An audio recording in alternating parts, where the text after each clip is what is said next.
Welcome to my channel top lines defence info. मैं आपका दोस्त अविनाश लाया हूं टॉप लाइन्स डिफेंस अपडेट। तो चलिए शुरू करते हैं।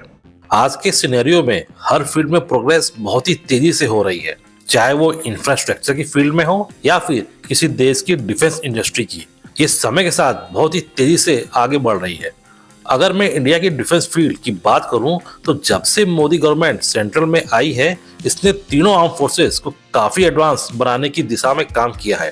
यहाँ पहले तीनों फोर्सेस दूसरे कंट्रीज से काफी मिलिट्री इक्विपमेंट को खरीद कर अपने आप को मॉडर्नाइज कर रही थी, तो वहीं मोदी गवर्नमेंट ने इंपोर्ट की जगह मेक इन इंडिया कॉन्सेप्ट को आधार बना के देश में ही मिलिट्री इक्विपमेंट को बनाने की कोशिश शुरू करी।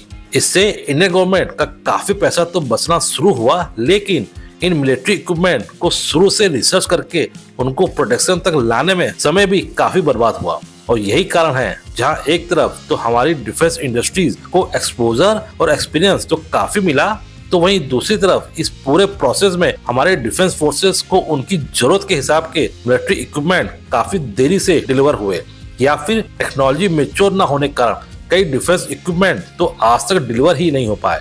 और इसका सबसे बड़ा एग्जाम्पल इंडियन एयरफोर्स के लिए बनने वाला तेजस फाइटर एयरक्राफ्ट है। जहां तेजस 1980 में बनना शुरू हुआ था, तो वहीं इस फाइटर जेट को पूर्ण रूप से मैच्योर होने में पूरे 35 साल का समय लग गया। लेकिन इससे भी बुरा हाल इस तेजस एयरक्राफ्ट में लगने वाला इंजन कावेरी का रहा, जो 1989 में बनने की शुरुआत हुई और आज तक कावेरी इंजन पूरी तरह से मैच्योर प्रोडक्ट नहीं बन पाया है। हालांकि अब जाके इतने सालों के प्रयासों के बाद कावेरी इंजन ने कुछ अच्छे रिजल्ट दिए हैं, लेकिन अभी भी ये डेवलपमेंट स्टेज में नहीं आया है। अभी भी इसमें काफी फंड्स और टाइम लगना बाकी है।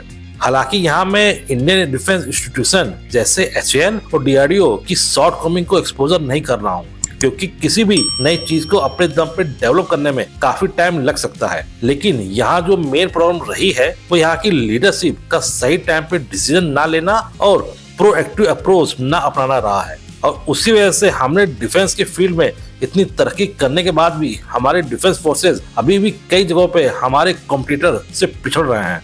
और इसको इस तरीके से समझा जा सकता है कि इंडियन एयरफोर्स काफी समय से अपने स्क्वाड्रन की क्षमता को बढ़ाने का प्रयास कर रहा था। हमारी ऑथराइज्ड स्क्वाड्रन 42 होनी चाहिए टू फ्रंट वॉर के होने की दशा में, जबकि ये अभी भी केवल 31 स्क्वाड्रन से काम चला रही है। हालांकि HAL के द्वारा इंडिजिनियसली बिल्ड तेजस का प्रोडक्शन करके इस गैप को जल्द से जल्द फिल करने का प्रयास हो रहा है। इसके अलावा इंडियन एयरफोर्स MRF प्रोग्राम के जरिए 114 4.5 जनरेशन के फाइटर जेट को खरीदने के लिए 2 बार टेंडर भी निकाल चुका है, और एक बार फिर से ये टेंडर दोबारा निकाला गया है ताकि जल्द से जल्द इंडियन एयरफोर्स के अंदर फाइटर एयरक्राफ्ट की कमी को पूरा किया जा सके। लेकिन हमारे कॉम्पिटिटर्स चाइना के एक मूव के कारण हमारी इंडियन एयरफोर्स की चाइनीज एयरफोर्स के बराबर लाने का सपना चकनाचूर हो चुका है। आप में से काफी व्यूअर्स को ये तो मालूम ही होगा कि अमेरिका के बाद चाइना ही दूसरा ऐसा कंट्री है जिसने अपनी टेक्नोलॉजी के दम पे अपना पहला 5th जनरेशन का एयरक्राफ्ट J-20 को बना के उसका प्रोडक्शन भी स्टार्ट कर चुका है। जबकि अभी हाल में ही कंडक्ट हुए जुहाई एयर शो में चाइना ने अपना दूसरा 5th जनरेशन का एयरक्राफ्ट J-35A को भी लॉन्च कर दिया है, और बहुत ही जल्द J-35A पाकिस्तानी एयरफोर्स को भी बेचने वाला है। जबकि इंडिया अभी भी अपने दम पे 5th जनरेशन के एयरक्राफ्ट AMCA को डेवलप करने का प्रयास कर रहा है, जो कि किसी भी हालत पे 2030 से पहले तो प्रोडक्शन में नहीं जाने वाला।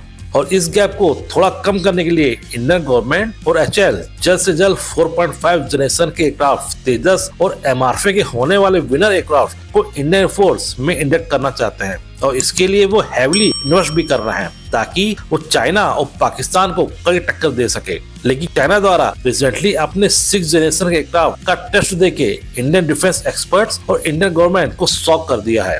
चाइना ने अपने डिफेंस एविएशन टेक्नोलॉजी का प्रदर्शन करके ये बता दिया है कि अब वे इस समय अमेरिका के एयरफोर्स को भी पीछे छोड़ चुके हैं। चाइना की इस एडवांस टेक्नोलॉजी ने एक बार फिर इंडियन डिफेंस इंस्टीट्यूशन को सोचने पे मजबूर कर दिया है कि अब इंडिया को 4.5 जनरेशन के एयरक्राफ्ट को छोड़ के 5th जनरेशन के एयरक्राफ्ट के बारे में सोचना होगा, क्योंकि जब तक इंडिया तेजस मार्क 1 और मार्क 2 तथा MRF के अंतर्गत विनर एयरक्राफ्ट का इंडक्शन इंडियन एयरफोर्स में करेगी, तब तक चाइना शायद अपने 6th जनरेशन के एयरक्राफ्ट का टेस्टिंग कर चुका होगा। और इस कारण से इंडिया के 4.5 जनरेशन के तेजस और MRF विनर एयरक्राफ्ट इंडक्शन के वक्त ही आउटडेटेड कहलाए जाएंगे। तो अब इंडियन एयरफोर्स और एचएएल को चाहिए कि जब तक एमका का इंडक्शन नहीं हो जाता है, एमआरएफ में लगने वाले फंड से इंडिया को मार्केट में अवेलेबल 5th जनरेशन के एयरक्राफ्ट को ऑफ द शेल्फ खरीद कर इंडक्ट करे, ताकि चाइना की एयरफोर्स को कुछ हद तक सामना किया जा सके। तथा अभी हाल में ही ऑफर हुए इटली का 6th जनरेशन एयरक्राफ्ट प्रोग्राम को भी इंडिया को सीरियसली कंसीडर करना चाहिए। इसी तरह की डिफेंस न्यूज और फैक्ट्स की रेगुलर अपडेट पाने के लिए मेरे चैनल को लाइक और सब्सक्राइब जरूर कीजिए और हाँ, बेल आइकन दबाना मत भूलिएगा। जय हिंद।